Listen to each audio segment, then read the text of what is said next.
is a Shaw TV Public Affairs presentation. For anyone who's been asleep over the last 2 months, we've seen huge changes in British Columbia. We've gone from a Christy Clark majority government to a John Horgan minority government supported by Andrew Weaver and the Greens. It's BC politics upside down all over again.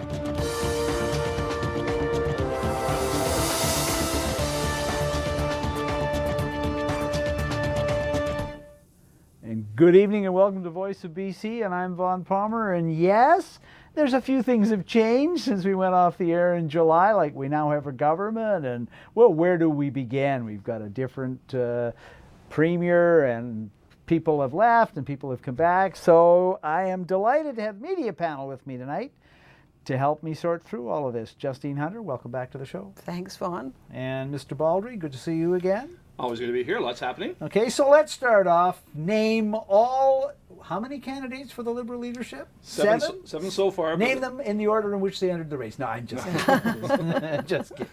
Well, just in no particular order. Lucy Sager was actually the first one in. Yes. She's the businesswoman from Terrace. Then we had Sam Sullivan, former Vancouver mayor, also MLA. Then Diane Watts, former mayor of Surrey. Andrew Wilkinson, and Mike Bernier, former cabinet ministers. We had Mike Lee, a new MLA from Vancouver Langara. How many is that now? You missed Mike DeYoung. And Mike DeYoung, who actually is the only one who didn't actually, along with Sam Sullivan, didn't actually have a campaign launch. Right. Just basically said, I'm running and talk to reporters. And we expect Todd Stone, the former transportation minister, to declare next week. Mike Bernier, did you get him? Yeah. So seven so far, one more to come, 8. Herb Dollywall, the former MP, is out there talking about he's considering running too. So we could be up to 9. Justine, why do so many people want this job when, if you win, you're going to be leader of the opposition starting in February, and who knows how long the government's going to be around? Yeah, but it's the potential, I guess, to be the next premier. It is still a good, high-profile position in terms of BC politics. So as opposed to sitting on the backbench or sitting in opposition being a critic, it's going to be the best job you've got on the Liberal side. And I think there's a sense that they lost the last election. They lost their chance at holding on to government for somebody else's. It was somebody else's fault, and that a lot of these people think that they can right the things that went wrong and pull the party back together. You got any sense of who the front 3 or 4 are at this point? Well, Mike DeYoung is obviously, out of all of them, is probably the best known because he had his 5 years as finance minister. Diane Watts is considered high profile because she's a conservative MP coming back and well known as the mayor of Surrey, so she's got a high profile.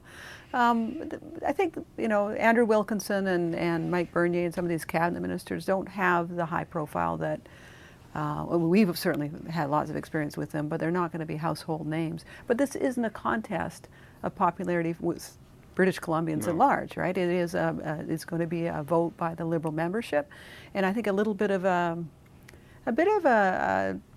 reevaluation of what went wrong in the last election. So there'll be a lot of people probably hashing out who was to blame and what kind of direction is going to change things.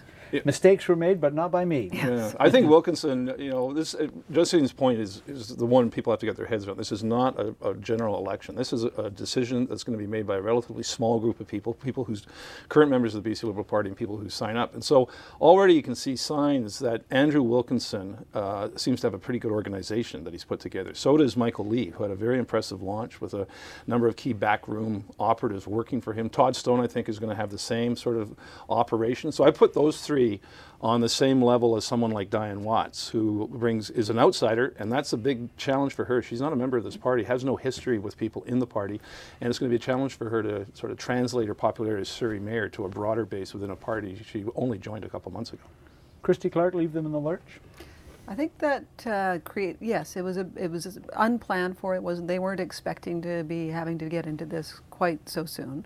But the other thing is, if they do end up deciding that the solution to their leadership is to bring in an outsider, somebody like Diane Watts, they don't have a ready seat for that person to come in because they've already chosen their candidate to replace Christy Clark in Kelowna. So that would be a bit of a challenge. So if somebody like Diane Watts wins, she'll either be sitting outside the legislature and won't have the opportunity to raise her profile publicly, or else they're going to have to ask another Liberal MLA to step aside.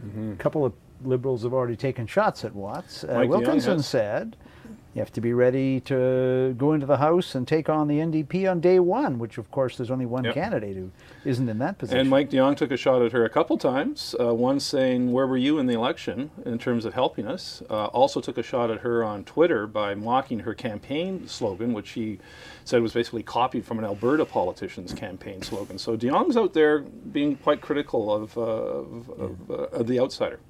Events on the schedule for the Liberals, they have a series of debates starting on the 15th of October. So you had to pay $10,000 to get into the race. You have to pay another $15 to do the debates. End of the year, you got to put up another $25. Membership cutoff is the end of the year. I think that's the schedule. Membership's a bargain, though. $5 for 4 years. Yeah. No, that's And that's why, there's 8 candidates now, or 8 with Stone next week. Well, are they all going to be there past December 29th? I kind of think not. I think at least a couple will drop out. And the thing that they're going to be realizing, I think, fairly quickly, the Liberals, is that they're not going to be getting as much attention as they did the last time with their leadership, because the last time the winner of the leadership race was also going to become Premier of British Columbia. This person is going to be Leader of the Opposition. It's an important position, but I don't think we're going to devote as much time to it as we did to the very exciting one that happened in 2011. Because we've also got a very, very active provincial government. And back in June and July, which seems like a century ago, of course, they were in a very precarious position, whether they were going to actually be able to manage things.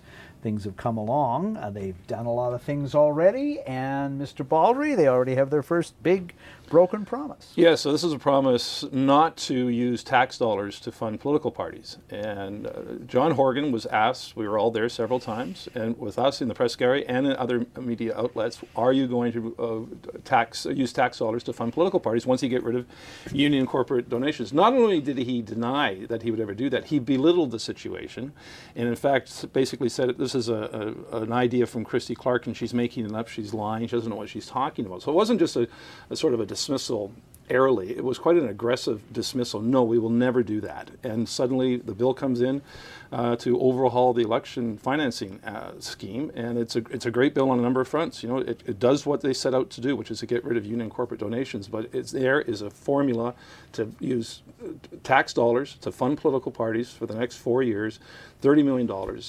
It's a blatant breaking a blatant promise here, particularly involving tax dollars. It's very similar to the HST in some ways. In fact, it's more of a broken promise than the HST, because the Liberals sort of had one line in a document saying we're not going to do that, and nobody raised it in the campaign. This was raised several times with Horgan, so it was out there on the record, not going to do it, and he's doing just that. What do you think, Justine? This is a really good example, I think, of what we're going to be seeing in this hybrid government. So we have a minority NDP government that has a deal with the Greens, and in order to govern, on things that are outside of the budget directly, they do need to bring the Greens along, or maybe even the Liberals. They need other parties to agree to their plans. So when they came into government and they said, well, we need to do this bill, both the Greens and the NDP agreed on the principles, but then they sat down and they started working out the details. And in those negotiations, they ended up coming up with a different model than what was proposed by the NDP. So you've got, as I understand it from talking to people in the NDP and the Greens, that they sat down and started discussing how this bill would work. The NDP had said we would have a limit on individual donations to political parties of $3,000. That was their opening position. The Greens wanted $100 cap. So that would be the lowest in the country. That's equivalent to Quebec.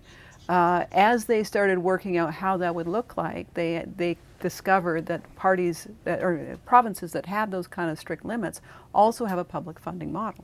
So they together kind of worked out a deal. So you can't say one side or the other is necessarily responsible for this change, but it's a product of that negotiation process. Although Weaver said it wasn't his idea. Weaver said it wasn't his idea. He says this is completely NDP authored. Now, and he says the Greens don't need the money.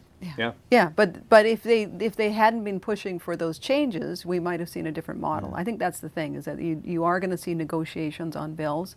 I think we saw some changes in the budget, things that weren't in the budget because of those negotiations with the Greens, and that's going to be part of the new reality. Weaver had a great line on this when I talked to him. He says, if this had not gone through, the NDP would have gone from riches to rags because their money would dry up. But the Greens would go from rags to rags. You know, he says that we're already functioning with very little money compared to the other two parties, so it's not as big a deal to us as it is to the other two because it means millions for the other two. But the Greens are the big winners. Oh yeah, sure, it's possible it could change. So the Liberals say that they will propose amendments.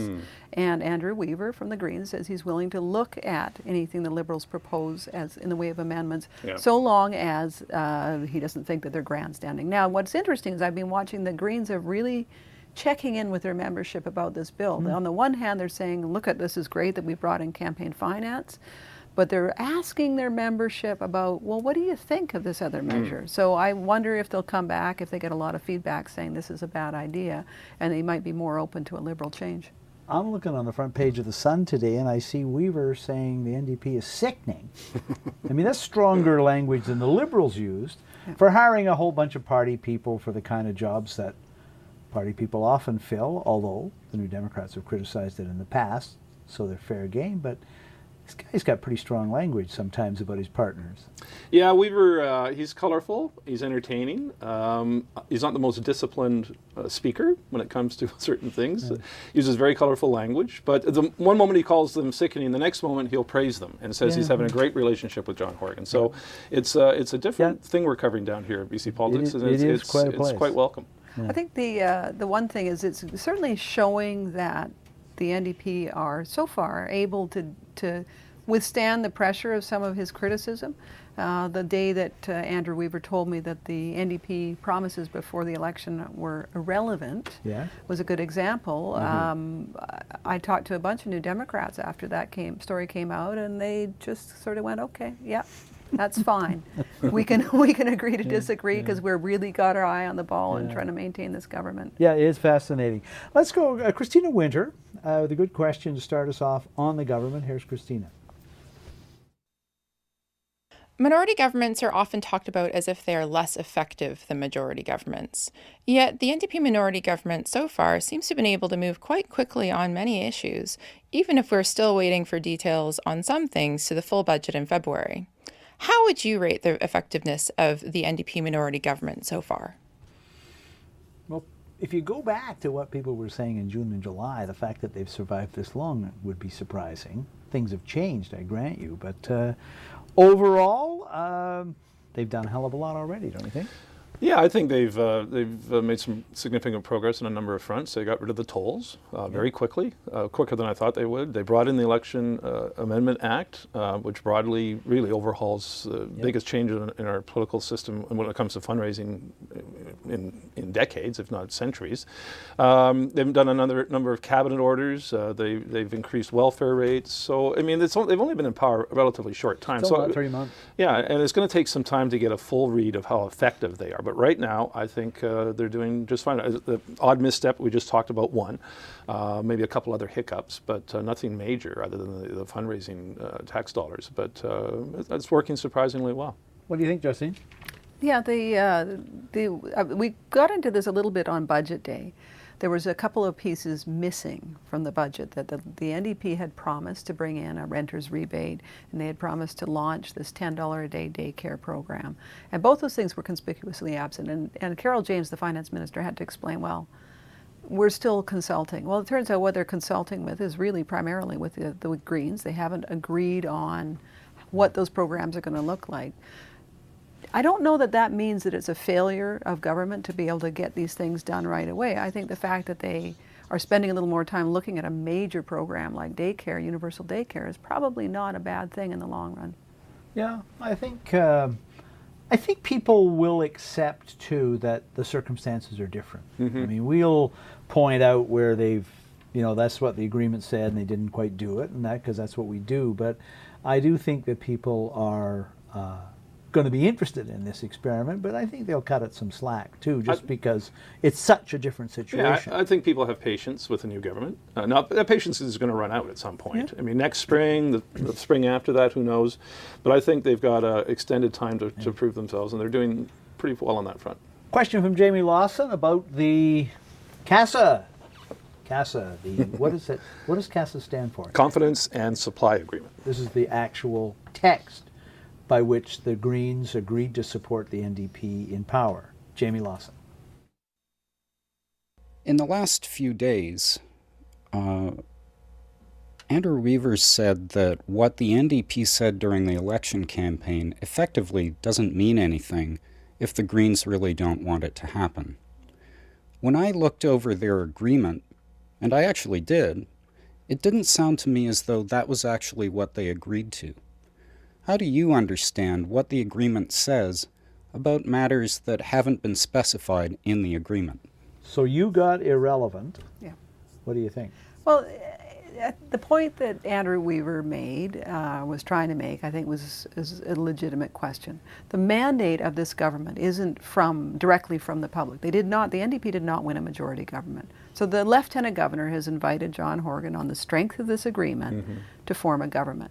So how do you then say, well, everything that the NDP promised in the election campaign must be delivered on exactly as they promised? It makes it difficult because what they have an agreement with the Greens so that they can get budget matters through and throne speeches, matters of confidence.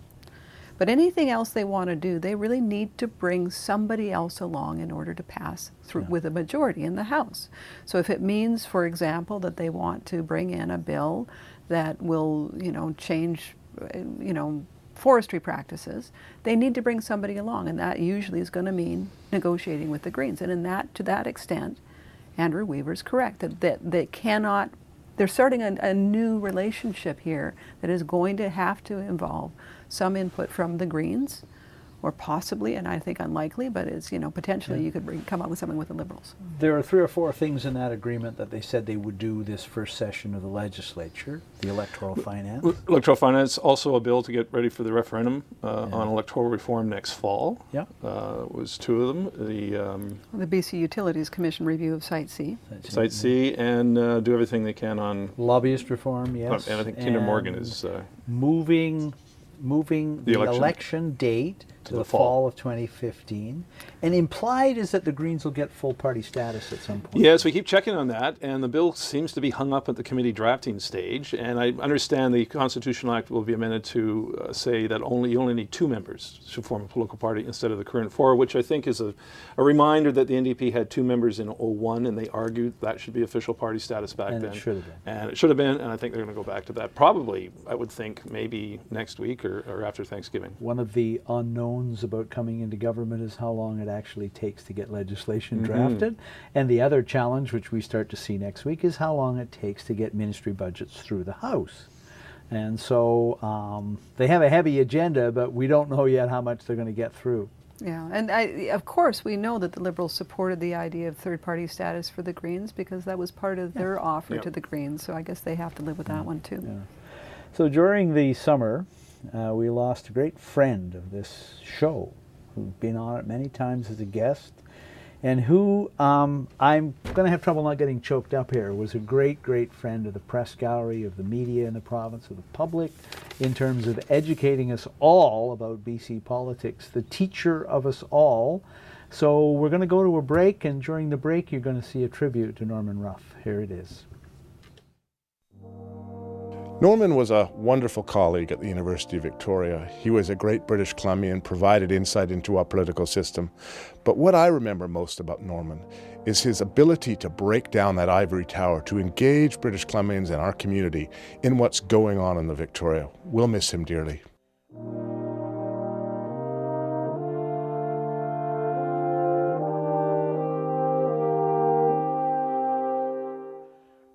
Norman Ruff was a really intriguing and intellectually engaged guy, but he was also, as a political scientist, probably in the best place to be a political scientist in Canada, because certainly in British Columbia we have the most interesting politics of any province. And I've talked to other political scientists across the country, have a bit of a fascination, can't quite understand how we do things in BC politically, and Norman got that. So then he was always insightful in his questions or his comments, and he'd always read Norman Ruff and say, what's Norman got to say today? And you didn't always agree with it, but you knew that he had thought it through.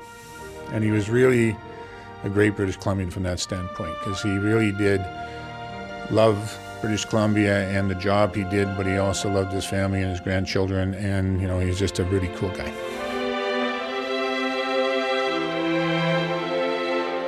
BC politics is mourning the loss of Professor Norman Ruff.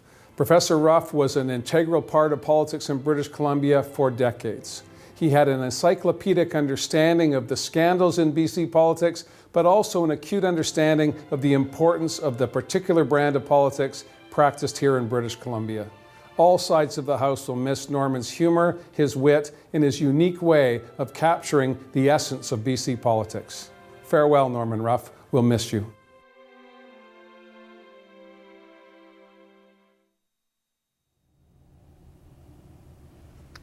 I'm very proud that I have a copy of Scandology, which Norman produced, which is an annotated list of British Columbia political scandals for quick reference, because there have been so many of them, and you need that, as he would do if you called him up, you need that 30-second clip of what the hell that was all about. Yeah. He's saved us many a time on Deadline, and yeah, you could call him up on Deadline. You need somebody to explain this in a way that people can understand. Norman was your guy. Yeah, he was also valuable because he wasn't partisan. And that's a big thing in BC politics, is to find a knowledgeable person who doesn't side with one side or the other and actually knows what he or she's talking about. So Norman didn't overreact to things. Well, a lot of people's tendency is to say, oh, so-and-so's going to have to resign or the government's going to fall. And Norman would say, no, through his knowledge of history, go slow. This is how this is going to happen. And invariably, he was always right. I mean, he never made rash predictions, but he always had very good, sober analysis of what was happening in a political theater that was usually taught with emotion, and he didn't allow those emotions to overcome his analysis. I was struck in the obituary that his family put in the newspaper that Norman had been greatly honored that the press gallery named him an honorary life member. And my recollection is that we were greatly honored that Norman agreed to accept the life membership in the press gallery. So quite a story. We should go back to some questions, and let's go back again on the Greens just very, very briefly, because it's still one of the most interesting things about this government, and we're really trying to still figure out the balance point between Horgan and Weaver. Here with a question about that, Andrew McLeod of the Tyee. Andrew Weaver and John Horgan have said that the current minority situation is an opportunity to show that a minority government can work well. Other observers have suggested that what we're seeing is the tail wagging the dog. I'm wondering how it looks to you. Some days it's sickening, some days they're getting along just fine. I think the thing that was underestimated when the negotiations began, certainly I underestimated it, I think the Liberals underestimated it, was how motivated the Greens are to get a change to the electoral system. And they need this to work.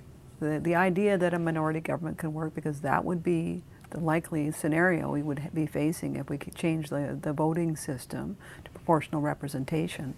You're less likely to get majority governments with PR. So they are really driven in a way that I hadn't expected. I kept asking Andrew Weaver during the negotiations, well, why aren't you talking about climate change or something like that, things that I thought you were motivated by? And he kept talking about electoral reform. So I think they are going to work hard, and they will be willing to set aside some of their differences in order to get that done. And the test will be actually probably something along the Site C Dam might be a good test of that, and whether the Greens are willing to accept that they're not going to get their way on a major project like that in order to maintain this. Weaver has signaled that they've gone all in on electoral reform. So he's had to park every other issue aside. So I don't care if Site C goes ahead, the Greens are not bailing on this government. They need that referendum in the fall of 2018, and they need that legislation to pass, and they need this government there to ensure that referendum is held. So he staked everything on the referendum.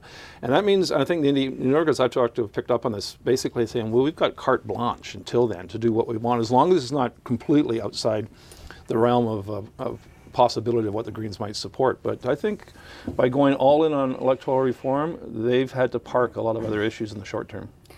So we were obsessed for a couple of months here with seat count in the legislature and how the hell you were going to manage the place with a one-seat advantage, and would the Speaker be breaking ties, and what would they do in committee, and would they have to change standing orders of the House? And anyway, John Horgan takes office with the support of 44 MLAs, one more than half. The Liberals had 43 at that point. Then a couple of things happened in the quiet season, which wasn't quiet this year. Christy Clark resigned her seat in the House. That dropped the Liberals to 42. And then this happened, which was a bolt from the blue, an absolute shocker of a day in the legislature this summer. With a question about it, Michael Prince.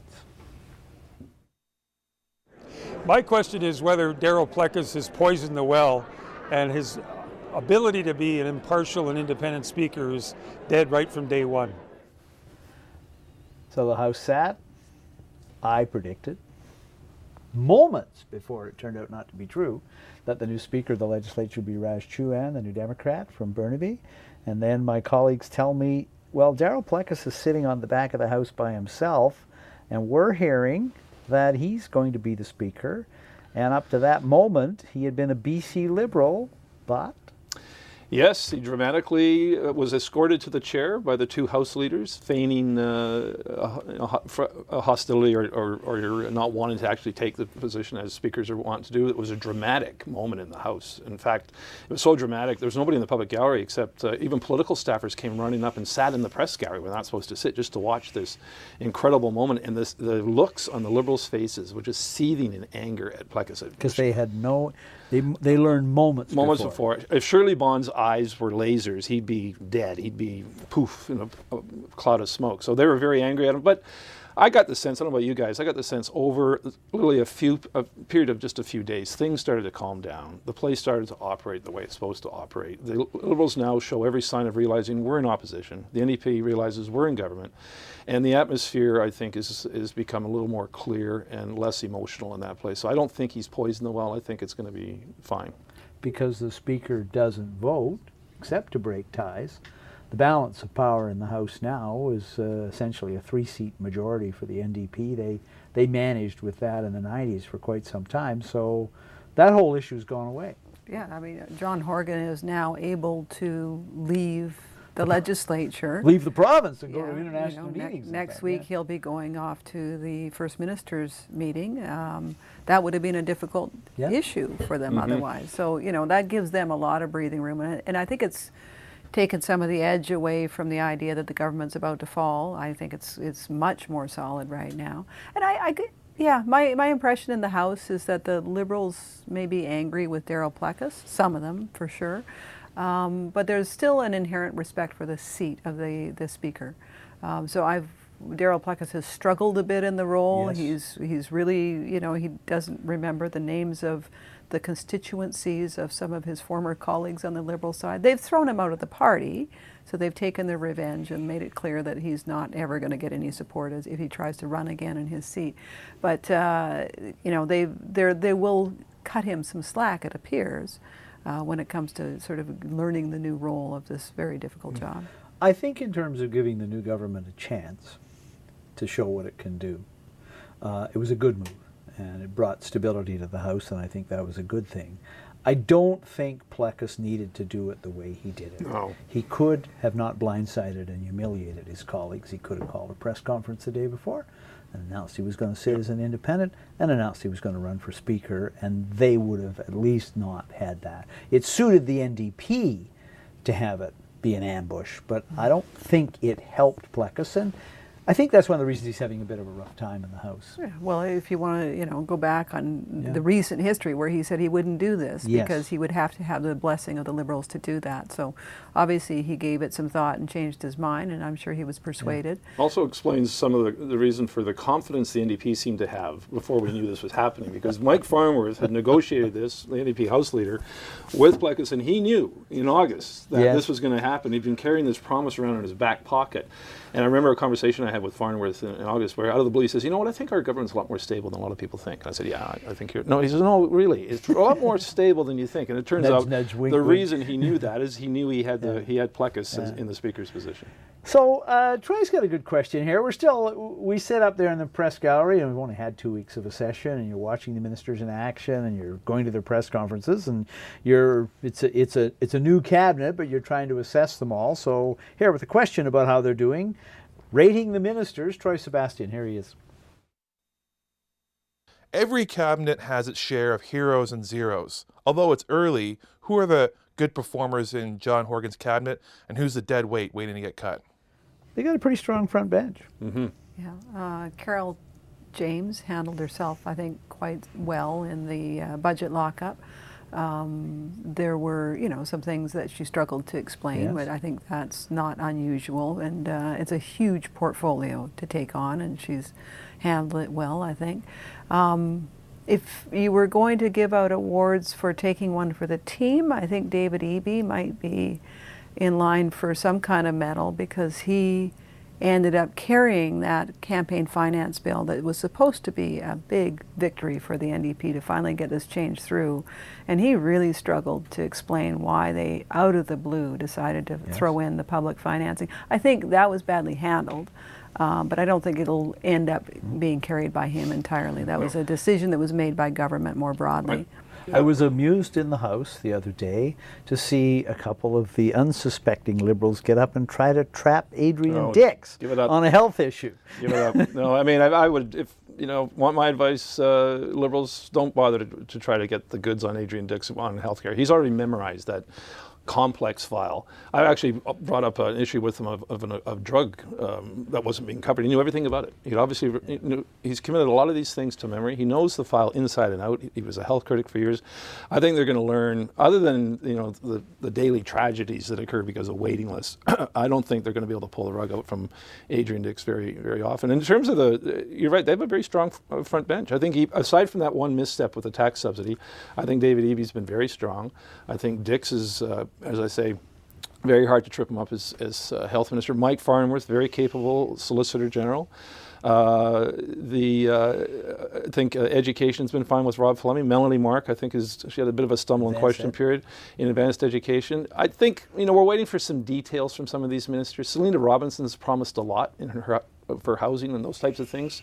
At some point, they're expected to deliver the goods. But right now, I don't think there's any zeros in that cabinet.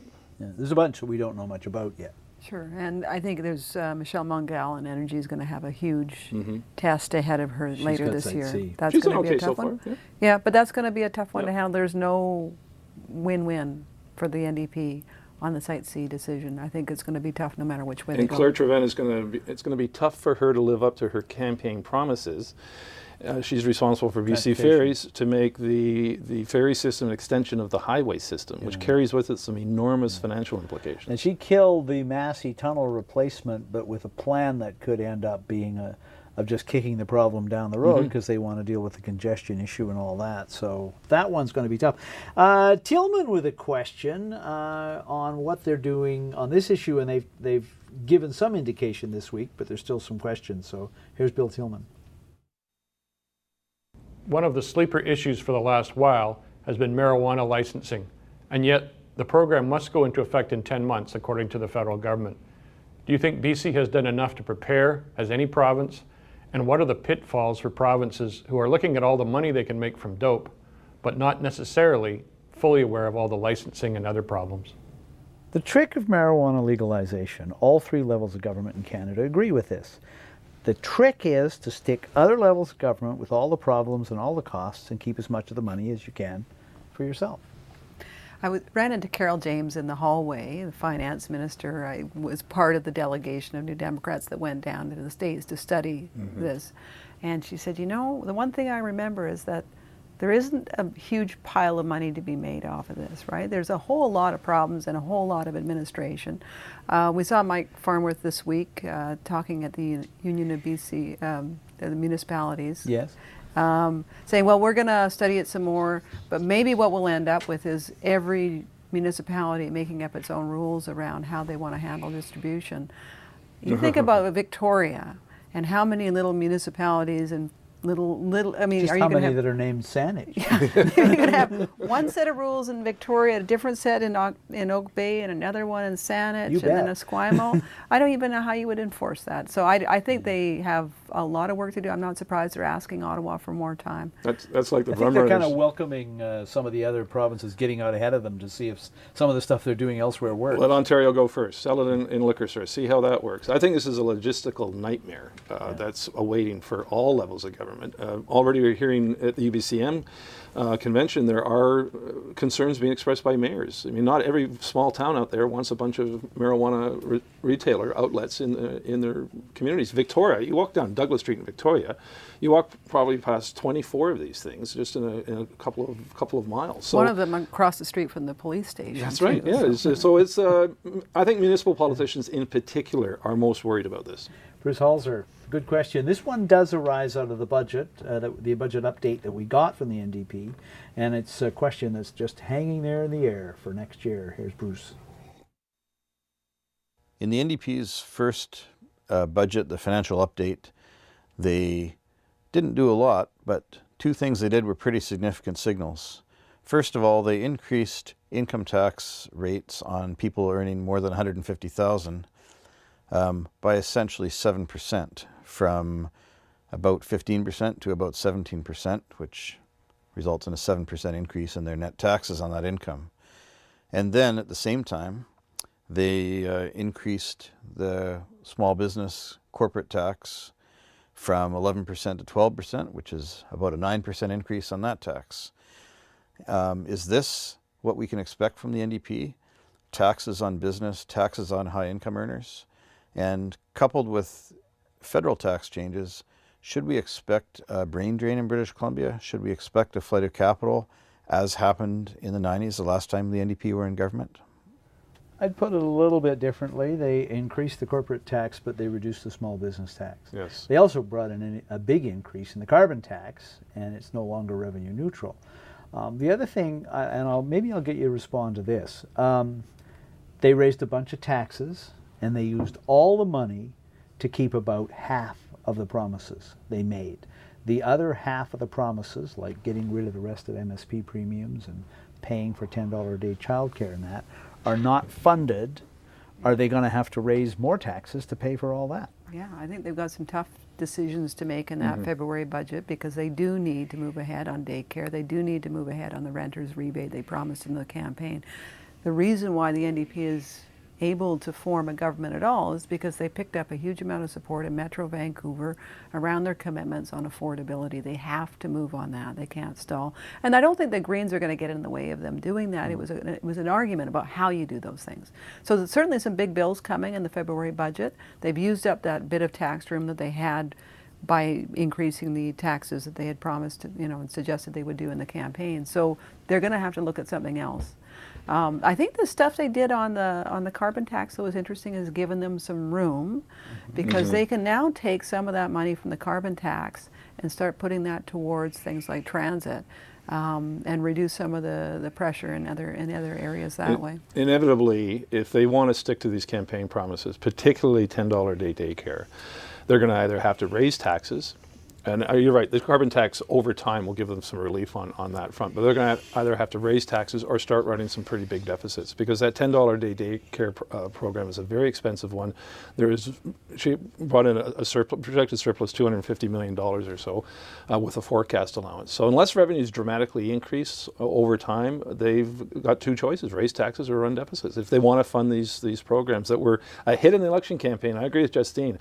That's why they got elected, was the tolls and these affordability issues, and they've got to come through on them. Yeah. And they still have to sort out a lot of funding issues around transit, affordability. They've got two bridges that they want to replace. They want to do something with the Massey. They want to deal with the Patello. They still haven't figured out the financing. They've taken the tolls off Golden Airs, which is a regional bridge. They haven't figured out the financing on that. So I thought it was the easiest budget she's ever going to introduce for as long as she's finance minister, and I think that's probably true. We're going to come back. We've got a lot to talk about still on Voice of BC. Stay with us. We will be back with the media panel.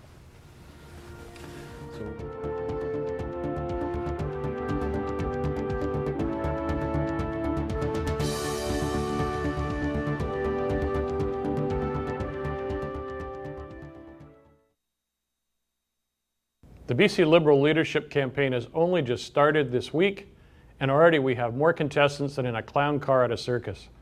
It looks like it's going to be a free-for-all and a battle royale between the federal Conservatives and the federal Liberals for the top prize, opposition leader.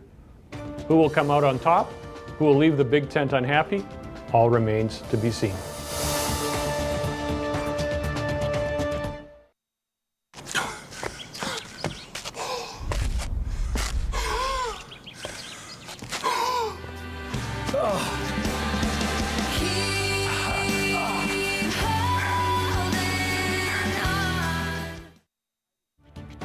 There are more ways to connect with us at Voice of BC. Email us at vobc@shaw.ca. Follow us on Twitter at Voice of BC. Or like us on Facebook at facebook.com/VOBC on Shaw TV. I'm Sarah, and I'm celebrating Canada's 150th birthday by doing 150 of your favorite Canadian activities. And I want you to do them too. Go online and sign up for the Participation 150 playlist.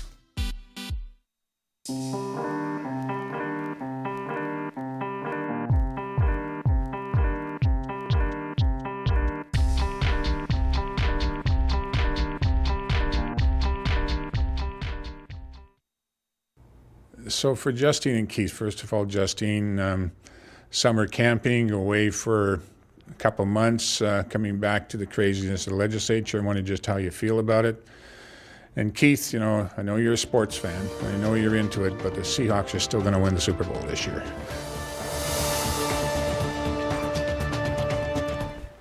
Another basketball reference for the show. Sorry, I couldn't resist. Let's go back. A lot of viewers won't realize you're joking there, right? Okay, so football. Yeah, like the night I told people I was 82 and I got a note from a guy saying, my wife and I had a big argument. She says you're telling the truth, and I said you're joking. So let's just leave it at that. Look, there's a lot to cover. Let's go to Ida Chong's. This is going to be, I think, one of the biggest decisions that the Horgan government is going to make, perhaps during its entire term of government, certainly this year. Here's Ida. In this 21st century, more and more people, young people included, have smartphones, have tablets, have laptops, all of which need to be charged up with energy, electricity in particular. More and more car dealerships are bringing on electric vehicles. Regardless of how you feel about Site C, where will we get this additional electricity that we need to power up all these electrical devices? So on November the 1st, the Cabinet gets a report from the Utilities Commission saying, here's what we found about whether or not the project's on time and on budget, whether or not, what it'll cost to shut it down, what it would cost to suspend it, and what are the alternatives. And then the Cabinet has to make the big decision. So we keep lifting the lid on this project and finding out more detail about. Hydro hasn't been entirely straight with us about what it's costing, and parts of it are behind schedule, and they've already spent a big chunk of the contingency budget. But I still think it adds up to just an incredibly tough decision for the Cabinet. Oh, sure, it's they're making a decision about what our energy future is going to look like. And if you look across the country, we all know that we've got climate action targets that we're going to have to meet. We're supposed to be moving away from a reliance on fossil fuels. That means driving up demand for electricity, whether it's electric cars or, but there's huge changes happening around the way we can derive electricity. So we know BC has always relied on big hydroelectric dams like this project. They're reliable, they're firm power, there's lots of things that are good, and strong arguments for it. But at the same time, the cost of solar, the cost of wind are coming down dramatically, and the ability to store power in batteries, which has always been the knock on the idea that you can't have just relying on wind because the wind doesn't always blow. Yeah. The sun's not always shining, right? But there's a whole revolution happening in terms of the future of electricity. It's happening very quickly. So they have to make a decision about something that's going to show up on our debt and our books as ratepayers of BC Hydro for 70 years. And with all these changes that are going on, is that the best choice for BC to meet the future demand? There's a couple. So of every week we get these updates work schedules on Site C, the work schedule, what's going on. There are work crews there, according to Hydro, that are working day and night and on the weekend. 24/7. And they're spending about $60 million a month, $2 million a day. By the time the cabinet sits down to decide on what to do with this thing, they'll have spent about $2 billion on Site C, and we know, because we've got the preliminary report, that it would cost at least $1 billion to shut the project down and put the site back environmentally safe. So that's a tough call too. Justine, I think, is quite right. If you were sitting down deciding right now to go ahead, I think you'd look at the alternatives and you wouldn't do it. But what do you do with it so far along? Yeah, do you spend $3 billion and walk away with nothing to show, or do you spend potentially more than 10, 12 billion and get something you're going to be paying for a long time? It's interesting. A couple other issues. The backdrop of this is the solar and wind projects would be built by independent power companies, theoretically, not BC Hydro. The Clean Energy Act is these companies are supposed to build these things. The NDP historically hates IPPs. So the other thing you have to factor in is the NDP now willing to embrace the idea of, if we go wind and solar and other forms of power and Hydro doesn't build them, do we now go back to entertain letting private power companies come into BC in a way that they vehemently opposed for a number of years? And if they let Hydro build all these things, Hydro's debt starts to escalate even more than it is, and already worries. Moody's bond rating service is worried about Hydro's debt levels. And finally, the other thing, and this is hinted at in various reports, is embedded in this Hydro contract for Site C with various contractors is a significant amount of money for First Nations. So if they were to terminate this, what does it do to the potentially hundreds of millions of dollars in benefits agreements they got with First Nations? Because there may be two bands that are fighting Site C. There are a number of bands who've signed agreements with BC Hydro to the tune of potentially hundreds of millions of dollars. Does that money disappear? And what does that do to the relationship between the government and those bands? It's all the other thing. I mean, you can do a whole show on this, and we have. The other thing that stands out to me is you've seen some people who traditionally New Democrats and have been defending the project. We've had Marvin Schaefer, who was a key advisor to the NDP in the 90s. Mark Jackert, who was the head of the Utilities Commission under the NDP, he argues that we should build it because it makes more sense as a national project to reduce emissions, because a hydro is relatively low emissions. So how do you see it coming out? I mean, would you guess what they're going to do when they get this thing in November? Yeah, no, that's a tough one. Here's the one thing, that dynamic though, that I think it shouldn't be a factor, but I think it is. The report comes out, the final report, which won't give the government a decision, but it'll give some indication of what should happen on BC Hydro and the Site C project. Comes out November 1st, and then the NDP goes into their annual convention, political convention. There are people in the party, I would say there are people in the cabinet, that are so deeply, strongly opposed to the Site C project, that to walk into that convention talking about carrying on would be a very difficult thing for John Horgan. So there's that dynamic, I think. That's a good point. You know, we've covered NDP conventions when they're in power, and you get these emergency resolutions that call on the government to stop Site C, which is the members are entirely capable of putting such a motion on and the it will floor. be a very passionately debated thing. There'll be a lot of pressure on the government. Now, again, that shouldn't be a factor in deciding something that's going to have a huge implication to the province's finances and to the province's energy future. The other dynamic I think that you can't underestimate is that John Horgan comes from the wing of the party, the trade union wing of the party. Right? He brags about he was in favor of Site C. He brags about having a hard hat in his trunk, and it's not a prop. It's you know, and so you've got 2,200 people working up there, or maybe it's 2,000 now. I know there's been some winter layoffs. Thousands of workers up there. And you're going to be the premier that's going to walk up there and say, sorry guys, time to go home and find something else. Now, there may be other jobs down the road. There may be other union-driven jobs that the NDP can launch with other construction projects.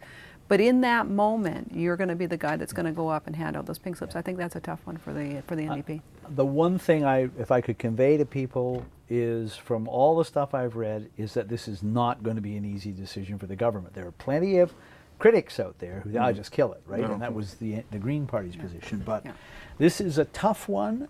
This government is going to spend some time wrestling with it. I would not bet on the outcome. It's possible they will go ahead with it. possible they'll tweak some things. I go back and forth every day practically. Yeah. You know, Yeah. one day you think, yeah, I can see them going ahead, and the next day, no, I can see them Suspension stopping doesn't it. make sense. Yeah, I mean, there's good arguments on all three arguments here, Yeah. but dollar implications Yeah. are huge no matter what happens. Bill Tillman, we've had a little bit of a chat about this already, but it is going to be another big political battle next year, I think. Bill's already getting fired up for it. Here's Bill. Justine and Keith, in November of 2018, concurrent with municipal elections, will be a referendum on some form of proportional representation, probably mixed member proportional. The advocates for that change of system are out there. I'm firmly opposed and will be during that referendum. What do you see the shape of this being? How will the government structure it? And how hard will they campaign in favor of something that they support, but clearly some members are nervous about? One of the New Democrats is joking that they're going to bring in a cap on how much spending Tillman himself can do on this, because he ran a very effective campaign against it last time, and he was also heavily involved in the HST referendum. Yes, he's very effective he at knows how to stop things. running no campaigns. Yeah. I mean, I wonder how much, I know the Greens desperately want change to the electoral system. I have some doubts about how much a government that is in power really genuinely wants to tear down the current system when it's actually worked in their favor now. It's not a solid result in this last election, and so you can't say it was a definitive lock that the current system works for the NDP. But yeah, they have said they will campaign for it. How hard they will campaign for it, how hard they'll go up against Bill Tillman. Do we know how they're going to pick the system that's going to be on the ballot? Because they haven't done that yet. No. Like, they haven't told us which system. There's supposed to be a we're gonna consultation process here, and that Okay. has not been announced yet. One of many consultation processes that are underway, so we don't know the form of it yet. We just know that that's part of the agreement with the Greens, is that they will make this happen, and it won't be just implemented, that they will have a vote on it, which was one of the compromises with the Greens. Can't see. I'd be surprised if we saw a lot of cabinet ministers out there aggressively campaigning for this. I think it's going to be, yeah, we support this, but I'd rather talk about other things. I'd be surprised if you saw a lot of energy and money from this government towards pushing for electoral reform. I'm told John Horgan genuinely wants this. You know, he says he does. he's really committed to this, which surprises me. Tillman's very effective. I expect him to be leading the anti-reform charges here, but it's going to be an interesting issue. I'm not sure we're going to see. It's interesting what kind of voter turnout. This is the other thing. Yes. The last time we had referendums on this, they occurred at provincial election times, when the voter turnout is much higher than at municipal elections. So either side here probably only needs to motivate a lower base of voters to be successful. I'm recalling that Gordon Campbell wanted to hold one of these referendums, the second one, at the same time as municipal elections, and the mayors and councillors all passed the word to him that the last thing they wanted was some damn provincial issue that would be affecting voter turnout and skewing issues at the local level. So anyway, they are planning it in November. I guess the other thing I would say about it is I think Weaver's right about one thing. The chances of passing are bound up with the success of the Green NDP partnership. If in the fall of 2018 people, this government's working pretty well, if it's not working very well, the referendum will actually be a referendum on the government, and it may go the other way. The other thing is Horgan's made it 50% plus one this time, right? In the past, Campbell had a double majority, right? And that defeated the first one. Yeah, with the regional balance as well, yeah. Time for one more. This was a huge story this summer. It didn't really turn into a big political issue, which is interesting because it has in the past. Let's go to Dermot Travis. Outside of the machinations at the BC legislature over the summer, one of the big stories obviously was the wildfire crisis across British Columbia.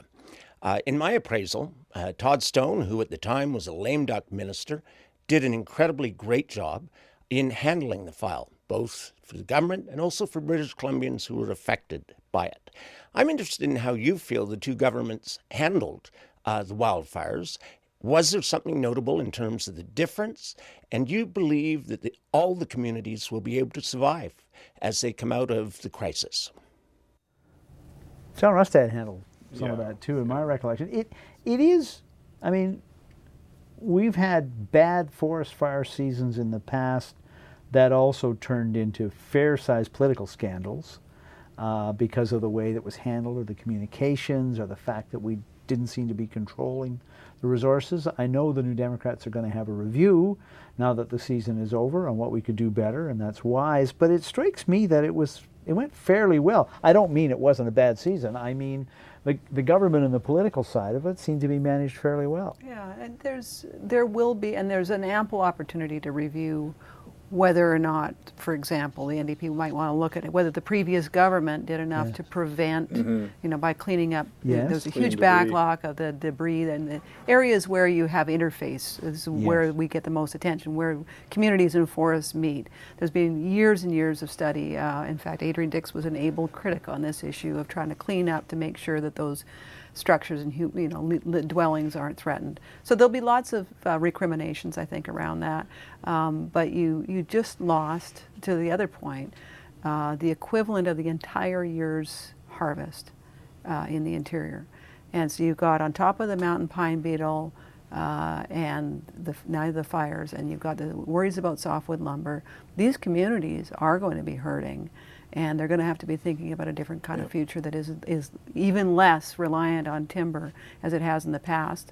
I talked to Doug Donaldson, the forest minister now, and he says, I still think forestry is a strong industry, but it's going to have to look different in the future, and those communities are going to have to think about how they... That's a good point. We got a report this week on the industry is still central to employment and payroll and economic activity, and a lot of cities in British Columbia. I hadn't realized that was the amount of timber. It's a huge, destroyed. it's the AAC, the annual allowable cut for the interior this year. That's the amount of timber that's been affected by the fires. Not all of it utterly destroyed. They don't know that yet, but it's going to be a huge impact. Yeah.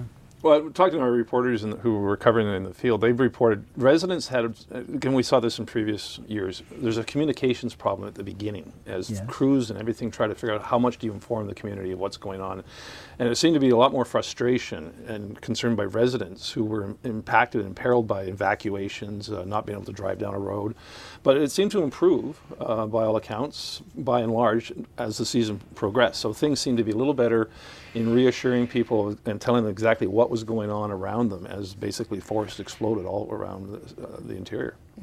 We had a question on tape from Bill Tillman asking us about the rumor of a spring election, and I'm not going to go to it, but I do want to have a little talk, because all spring and into the summer, the big question was, how long is this government going to last? How long is this government going to last? And some people measured it in weeks, and Christy Clark thought she could get another election out of it. She didn't.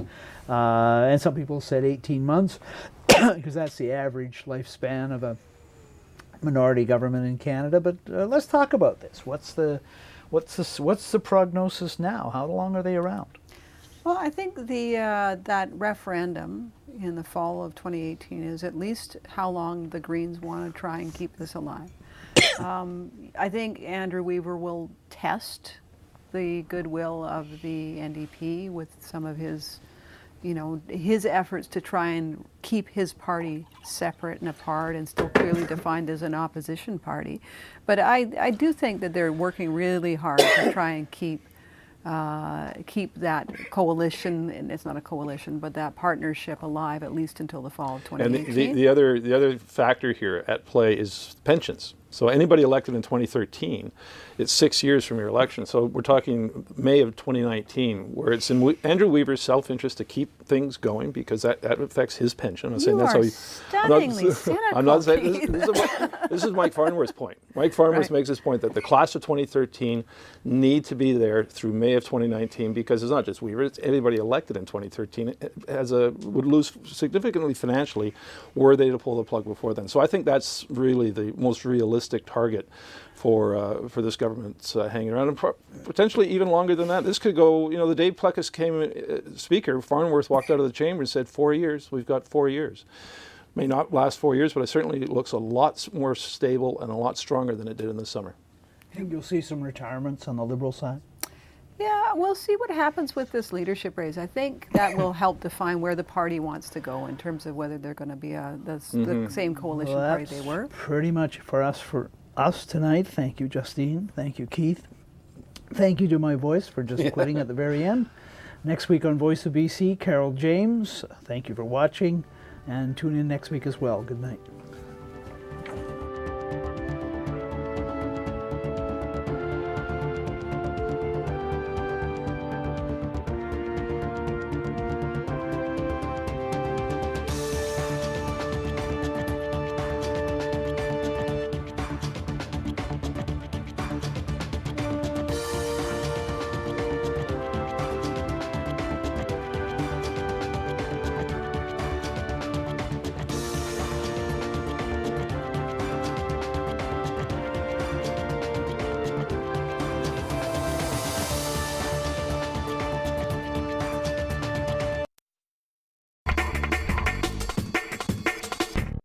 The following is a community access program. While this program does not necessarily reflect the views of Shaw or its employees, Shaw is proud to support local producers and share local voices, ideas, and opinions. To find out more about community access television, training, and volunteer opportunities, please visit shawtv.ca.